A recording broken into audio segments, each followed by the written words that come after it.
পাকা সেতু, কিন্তু একসাথে কয়েকজন মানুষ চলাচল করতে গেলেই কেঁপে ওঠে। অটোরিকশাগুলোকে চলাচল করতে হয় তাই ভয়ে, আতঙ্কে।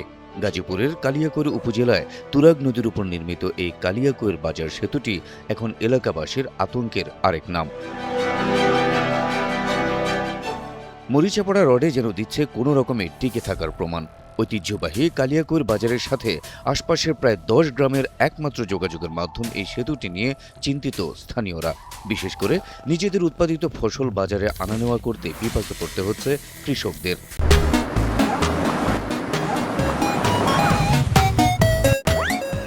এটার তো কোনো ম্যাচ স্যাচ কিছু নাই, কে গেলে কাঁপে। এই কোনো মানুষ যাও একটা রিক্সা গেলে মানুষ সাইডে পয়লা জায়গা রিক্সা উপর দিয়ে উঠিয়ে দেয়। এটা খালি কতবার নেই খেটে নিল, এটা কাম করবো করে না, একবার হালকা। এটা খুব রিক্সের উপর আছে। এই ভোগলা হয়ে গেছে গা, রড বাইরে গেছে গা, গাড়ি খাইতে হয়ে জায়গা, অনেক সময় পোল্ট্রি খায়, এলাকার মানুষ যাতায়াত করতে কষ্ট হয়। কন্ডিশন খুবই খারাপ, অনেক পুরাতন ব্রিজ তো, খুবই খারাপ কন্ডিশন।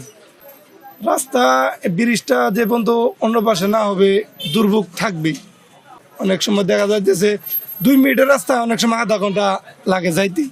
1998 সালে নির্মিত সেতুটির রেলিং, পিলার ও পাটাতনে ফাটল দেখা দেওয়ার পেছনে কারণ হিসেবে স্থানীয়দের অভিযোগ, সেতুটি নির্মাণে নিম্নমানের সামগ্রী ব্যবহার করা হয়েছে। বর্তমানে যে অবস্থায় আছে তাতে যে কোনো সময় সেতুটি ভেঙে পড়ে বড় ধরনের দুর্ঘটনার আশঙ্কা করছেন স্থানীয়রা। ব্রিজের কন্ডিশনটা অতিরিক্ত মাত্রায় খারাপ হয়ে গেছে। তো ওইখানে আপনার নিচের যেই আপনার এটা যে ভিত্তিগুলো আছে এগুলো অনেক দুর্বল হয়ে গেছে। তো এই ব্রিজটা যদি ঠিক না করা হয় আমাদের চলাচলে অনেক সমস্যা। এটা অনেক দুর্বল হয়ে গেছে, এটা খুব দ্রুত মেরামত করা দরকার। ব্রিজটার অবস্থা খুব ভয়াবহ। ব্রিজটার মাঝখানে ফাঁকা ধরছে, আর এই দলের ভিট বইরা ব্রিজটা যে কোনো মুহূর্তে একটা অ্যাক্সিডেন্ট হতে পারে। আর রডগুনিও বেরিয়ে গেছে, এই কারণে সরকারের কাছে আমরা নতুন একটা ভালো ব্রিজ চাই। তবে সেতুটি পুনর্নির্মাণের জন্য ইতিমধ্যে সয়েল টেস্ট সম্পূর্ণ হয়েছে এবং ডিজাইনের কাজ চলমান রয়েছে বলে জানিয়েছেন উপজেলা প্রকৌশলী।